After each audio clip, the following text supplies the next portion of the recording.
I've just always got up in the morning and wanted to fill the day with as much fun as possible, you know? I think it's funny, life.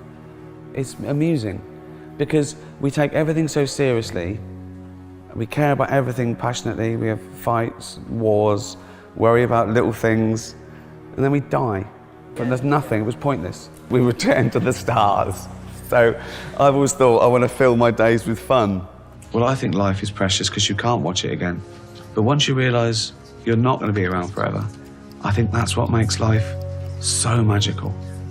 One day you'll eat your last meal, smell your last flower, hug your friend for the very last time. You might not know it's the last time. So that's why you should do everything you love with passion, you know? Treasure the few years you've got, because that's all there is. You have ruminated on death. You've got a long way to go yet, but what will death be like when it comes?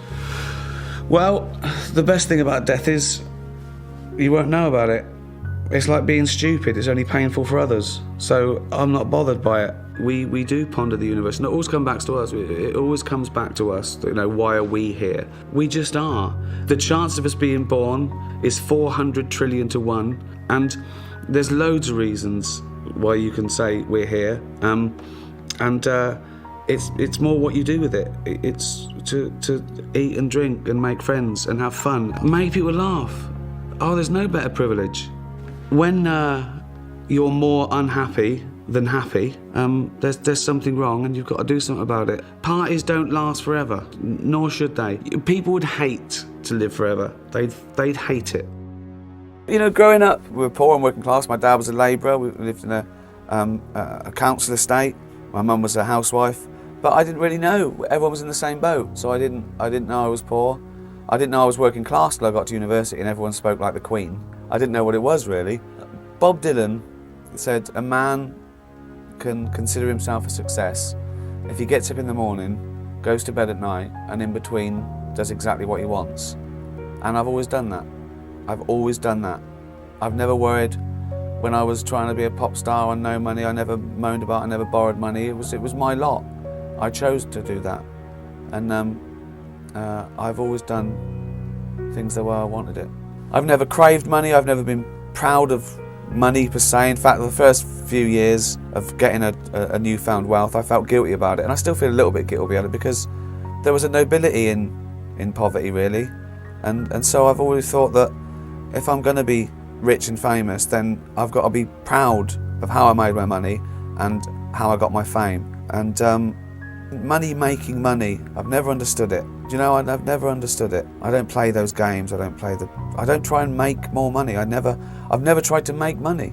Feared fame when I first started doing this, and I came to it late and almost accidentally, and I suppose organically. I got a little radio job when I was about 37, 38, after I'd worked in an office for 10 years.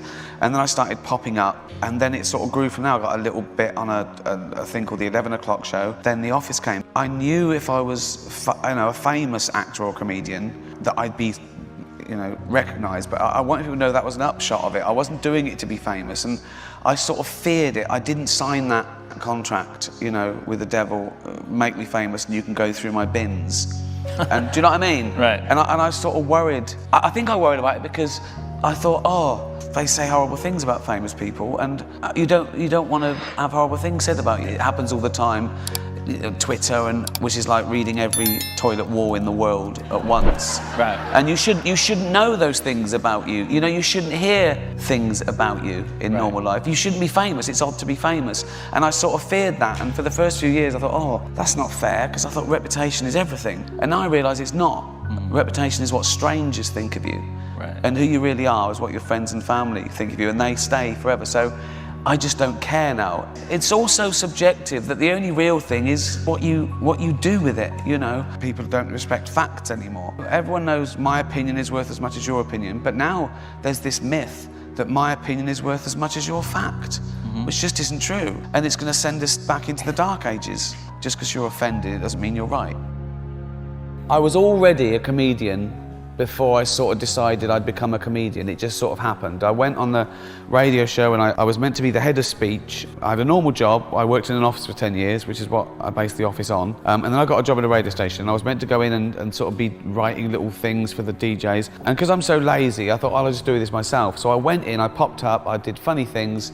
The bosses said, listen, you're rubbish at your real job, so just do that.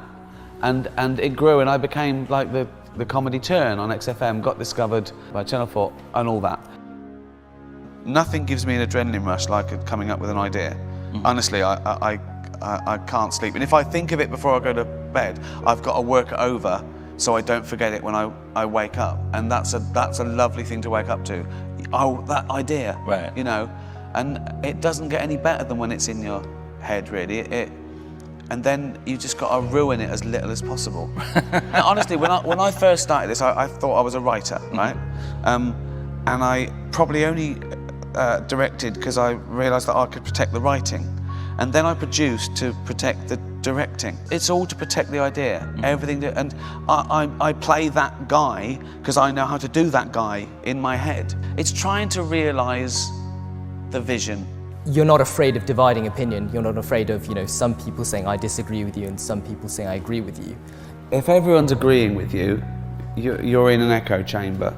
You've just chosen your people to speak to. I mean, the important thing for me is no one has to laugh.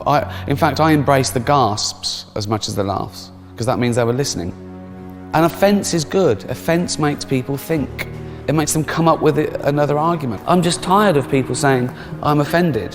I want to say, so what? That just means you're just telling me your feelings. I'm never trying to offend. I think I got that reputation from the Golden Globes, maybe, where I gently ribbed some of the richest, most privileged, beautiful people in the world. A joke about a bad thing isn't the same as the bad thing. It's not even necessarily condoning the bad thing. It could be anti the bad thing. It could be veiled in irony or satirical or whatever, but I think people have to, look at what a joke is, what the real target is. I'd only say I'm controversial because I talk about controversial subject. It's funny because comedians always get asked, is there anything you wouldn't joke about? But journalists don't get asked, is there anything you wouldn't write about? And all we're doing is discussing a subject, but very quickly and hopefully with a punchline. Comedy comes from a good or a bad place.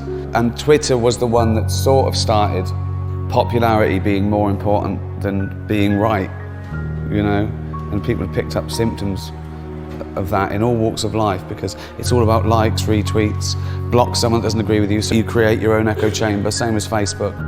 How arrogant are you to think that you deserve to go through life with no one ever saying anything that you don't agree with or like? People mistake sometimes demanding equality, right, by not being part of humour. Yeah. It's actually demanding privilege. I want people to stop saying that joke's offensive. Yeah. I want them to start saying I found it offensive, because you've got to own the emotion, because that's all it is. You're just telling me how you feel about it. Yeah.